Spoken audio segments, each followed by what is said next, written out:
Jasmine Carter, a young black American model, thought she had landed her dream job. But within days of arriving in Dubai, her glamorous opportunity turned into a nightmare of captivity and fear at the hands of powerful sheiks. She had always believed her beauty would take her far, but the opportunities in her small hometown were scarce. Every day she scrolled through social media, watching other models travel to exotic locations, walk glamorous runways, and earn the admiration of thousands. Deep inside, she longed for a chance to escape the ordinary life that weighed her down. When a message arrived in her inbox, it felt like destiny. The sender introduced himself as a representative of an international modeling agency that worked with luxury brands in the Middle East. His words were professional and convincing, filled with promises of high pay, travel benefits, and exposure to elite fashion circles. Attached was a polished contract, complete with logos, legal terms, and a schedule of supposed upcoming projects. The contract guaranteed her first-class flights, accommodation in Dubai, and a generous salary for only a few hours of work each week. She reread it several times, unable to believe such luck had found her. Friends and family warned her to be careful, but she dismissed their concerns, telling herself that this was her once-in-a-lifetime chance. With trembling hands, she signed her name, convinced that the door to fame had finally opened.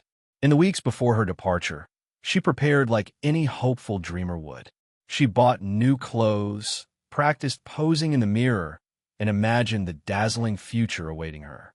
Every night, she pictured herself walking under flashing cameras, sipping champagne, and living in penthouses with stunning views. The fear of failure no longer existed. She was certain she had made it. When the ticket confirmation arrived in her email, she felt a rush of joy stronger than anything she had ever known. She had no way of realizing that this signature would not lead to freedom, but to chains hidden behind luxury. When her plane touched down in Dubai, she felt as if she had stepped into another world. The airport itself glimmered with polished marble floors, towering glass walls, and golden lights that reflected wealth everywhere she looked. A man in a tailored suit held a placard with her name, greeting her with a practiced smile before escorting her to a sleek black luxury car waiting outside. The desert heat wrapped around her, but the cool leather seats and air conditioning made her forget any discomfort. She watched in awe as the car sped along highways lined with futuristic skyscrapers, each more dazzling than the last, and the horizon shimmered with the promise of endless riches. Her destination was a villa that looked like something from a dream. Guarded gates opened to reveal sprawling gardens filled with palm trees, fountains, and marble statues. Inside, the grandeur was overwhelming. Crystal chandeliers dangled from ceilings high above her head, gold accents decorated every corner, and servants moved silently, attending to every detail. The sheikhs who greeted her spoke softly and politely, treating her as if she were a prized guest. They gifted her expensive jewelry and designer clothing, making her feel special, chosen, and admired. For the first time, she believed the promises in her contract were not only real, but even greater than she had imagined. Meals were feasts of exotic dishes, served on silver platters. A private room was prepared for her, larger and more extravagant than any place she had ever stayed. She told herself she had finally stepped into the life she had always dreamed of. Every sight, sound, and sensation whispered of success. It never crossed her mind that this paradise was nothing more than a carefully built disguise for what was about to unfold. The first signs that something was wrong appeared quietly, almost too subtle to notice. After settling into her new room, she was asked to hand over her passport for security purposes. The explanation seemed harmless, so she agreed, assuming it was just routine. Days passed, and when she asked for it back, the request was brushed aside with a smile and a promise that it would be returned soon. From that moment on, she realized she could not leave without their permission. She expected to start modeling right away, but no photo shoots were scheduled. Each time she asked about work, she was told to be patient, that preparations were still being made. Instead of fittings or rehearsals, her days were filled with waiting. The villa that once felt like paradise started to feel like a prison. Guards stood at the entrances, always watching, their presence reminding her she was not free to wander. At first, she thought the rules were temporary. But then came the restrictions. She was not allowed to use her phone freely, she couldn't step outside the gates, and she was told not to speak to certain people in the house. Whenever she asked questions, the answers were vague and unsatisfying, leaving her more unsettled than before. The luxury that had dazzled her on arrival began to lose its glow. The gifts and fine meals now felt like distractions, designed to keep her silent. She felt a strange tension in the air, as if the servants moved under invisible chains, fearful of unseen punishments. What she once believed was opportunity now looked more like control. Slowly, unease replaced excitement, and a chilling thought crept in her mind. She might not be in Dubai to model at all. Late at night, when the villa was quiet and the lights dimmed, she began to notice things she had ignored during the day. From behind closed doors, she heard faint sounds, cries, whispers, and hurried footsteps that made her stomach twist with fear. At first, she tried to convince herself it was nothing, just the noises of a large household. But the sounds grew more distinct, and the fear became impossible to ignore. Curiosity mixed with dread as she cautiously moved closer to one of the locked doors. Peeking through a small gap, she saw shadows of other women, huddled together, their faces pale and eyes hollow. They looked tired, broken, and scared, not like models living glamorous lives as promised. She realized she was not alone in her suffering. These women were from different countries, each lured by similar promises of fame and luxury. They were trapped, monitored, and controlled, their every move dictated by the Sheikhs and their guards. The villa, which had seemed magnificent and welcoming, now felt like a cage with invisible bars. Every elegant corridor and ornate room had a sense of tension and oppression that she could no longer ignore. As she watched, one of the women tried to leave her room quietly, but was quickly pulled back by a guard, her protest silenced. The sight made her shiver. The truth became undeniable. What she had walked into was not a modeling opportunity. It was a place where people were held against their will, a hidden world of fear disguised by luxury. The realization hit her like a physical blow. The life she had dreamed of had been a lie, and the paradise she had arrived in was actually a carefully constructed prison. From that moment, her hope began to battle with terror, and she understood that survival would require careful planning, patience, and courage she had never imagined she would need. On the surface, everything appeared perfect. Visitors, luxurious meals, and stunning outfits gave the illusion that she lived a life of privilege. When friends or family called, she showed them photos of sparkling jewelry, designer clothes, and opulent rooms. Social media posts portrayed a life of glamour. Sunlit terraces, crystal-clear pools, and exotic landscapes. But every picture was carefully staged. Behind the camera, her reality was far darker. Each day, she was given tasks that had nothing to do with modeling. She was ordered to clean, serve, and entertain, while guards watched her every move. Any hesitation or mistake was met with sharp reprimands, leaving her constantly on edge.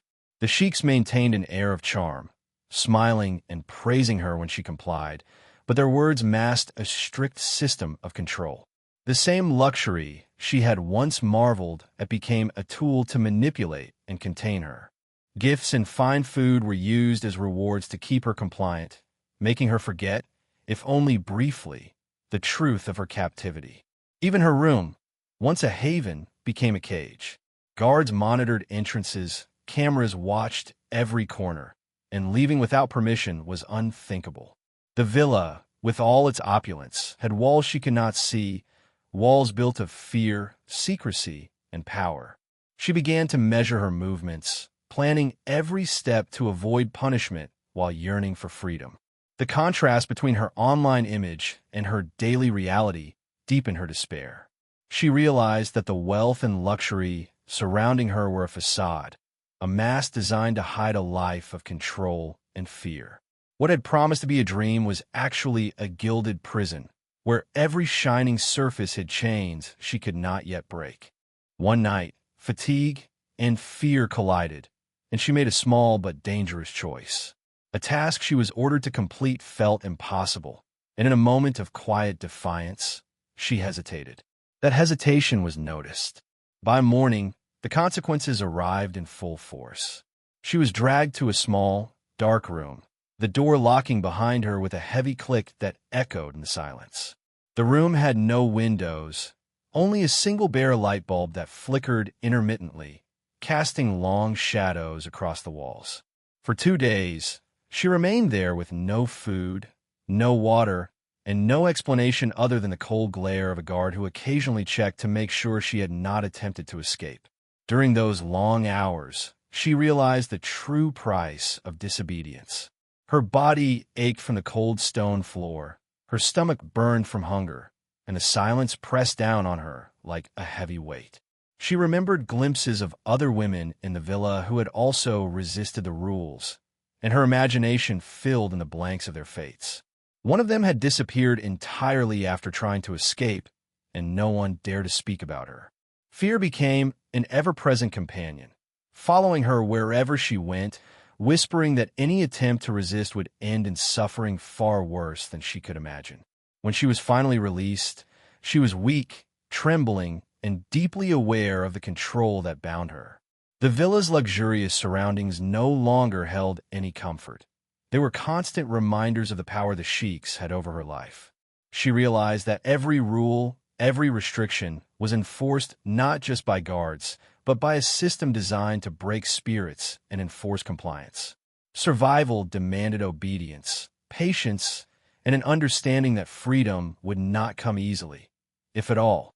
A spark of hope flickered when she noticed a small chance to escape. A driver, someone who delivered supplies to the villa, hinted quietly that he could help her leave if she was willing to take a risk. Her heart raced at the thought of freedom, a feeling she had almost forgotten existed. After days of careful planning, she seized the moment, slipping into the back of the vehicle while the guards were distracted. Every second felt like an eternity as the car pulled away from the villa, the city skyline growing closer with each passing mile. For a moment, she imagined stepping into the streets of Dubai, blending into the crowds, and finally reclaiming her life. But the villa was prepared in ways she had not anticipated. Hidden cameras, silent alarms, and trackers ensured that no one could leave unnoticed. Before she could reach safety, the car was intercepted by guards who appeared out of nowhere. They surrounded the vehicle with military precision, leaving her no chance to flee. Panic gripped her as they dragged her back, their grip firm and their faces emotionless. Any thought of bargaining or pleading vanished under the harsh reality of their power. Back at the villa, the consequences were immediate and severe. She was isolated in a small room, left to absorb the lesson that any attempt at freedom would be met with overwhelming force. The illusion of a chance to escape made the walls of the villa feel even more suffocating. The guards' constant surveillance, the hidden cameras, and the strict rules became impossible to ignore. That fleeting moment of hope turned into a harsh reminder. She was not in a modeling agency.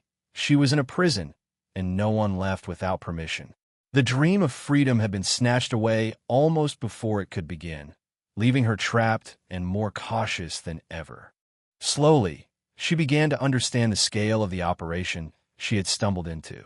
The villa, the luxurious surroundings, and the promises of modeling were all a carefully constructed cover for something far darker. Pieces of conversations she overheard, glimpses of paperwork left unattended, and the fearful whispers of other women began to form a terrifying picture. This was not an isolated incident. It was part of a vast, well-organized network that spanned countries and continents.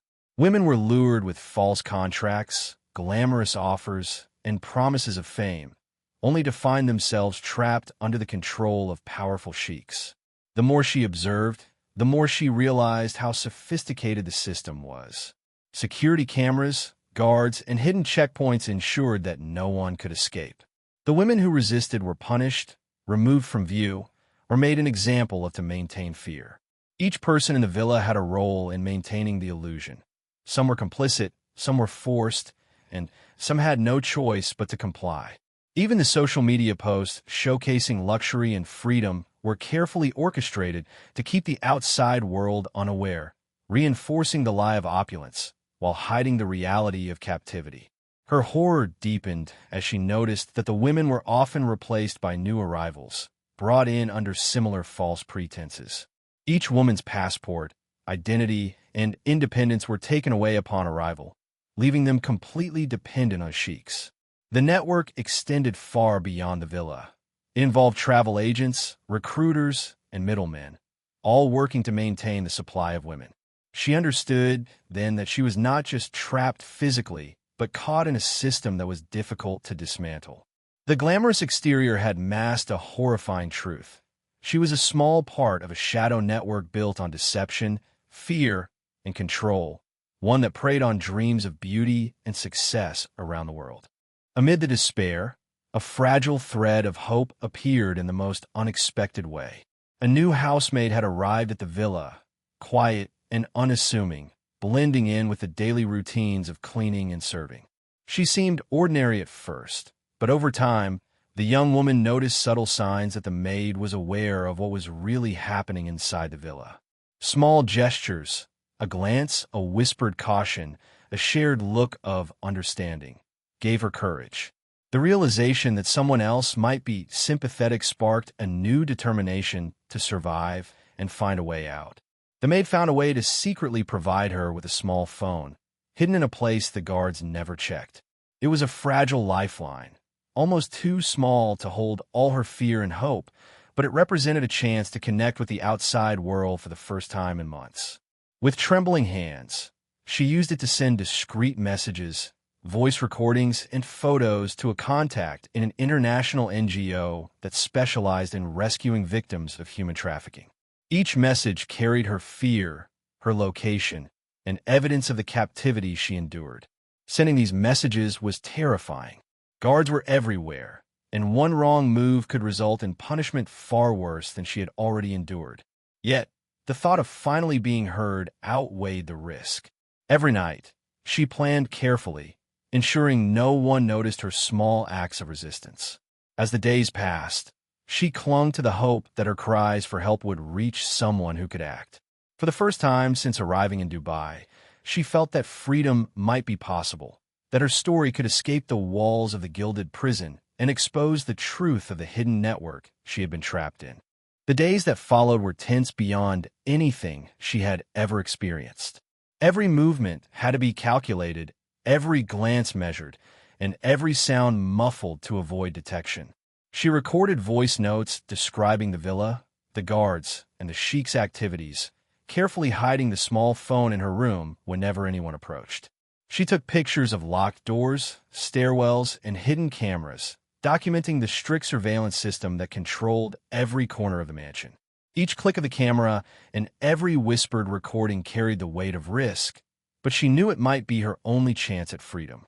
Once the evidence was sent to the NGO contact, the waiting began, a stretch of days filled with tension, fear, and hope in equal measure. She watched the villa with new eyes, noticing entrances, escape routes, and weak points, all while pretending to obey every command. Every shadow and whisper could mean danger, yet she persisted, understanding that exposing the truth was her path to survival. Then, one night, chaos erupted.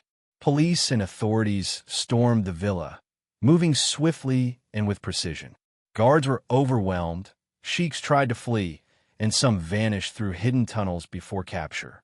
She hid in her room, heart pounding, as officers methodically secured the property and freed the women trapped inside. Relief washed over her in waves, mingled with disbelief that the nightmare was finally coming to an end. When the ordeal ended, she stepped out into the cool night air, free from the villa's walls for the first time in months. But the images of fear, control, and suffering remained etched in her mind. The rescue was a beginning, not the end. She understood that the network was vast, and while she had escaped, others still remained trapped. Her evidence had struck a blow, but the shadow network would continue, hidden behind wealth, influence, and power, a reminder that freedom could be hard-won and fragile. Freedom came slowly, accompanied by both relief and lingering fear. When she finally left the villa, stepping out into the open air of Dubai under the night sky, the city lights that once symbolized luxury now felt like distant reminders of the prison she had endured. Her body carried the exhaustion of months spent under constant surveillance, while her mind was heavy with memories of fear, punishment, and the suffering of other women trapped alongside her. Despite the trauma, a sense of determination began to grow. She would not let her experience be silenced. Back home, the adjustment was difficult. Everyday life felt both comforting and alien. Simple freedoms, like walking alone or using her phone without fear, were no longer taken for granted. Yet the emotional scars ran deep. She struggled with nightmares, anxiety, and a lingering sense of distrust.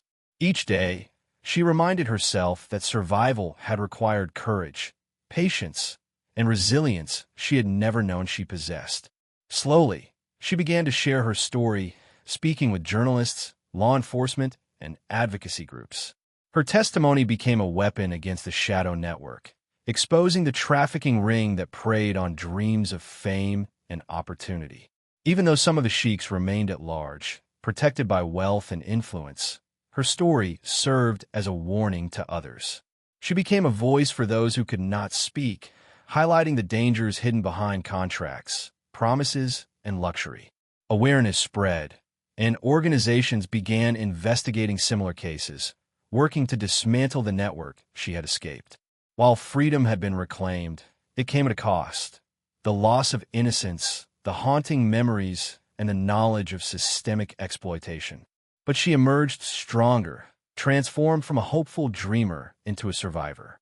Her ordeal was a cautionary tale, a reminder that not every opportunity is what it seems, and that courage and vigilance are essential when facing the hidden darkness behind.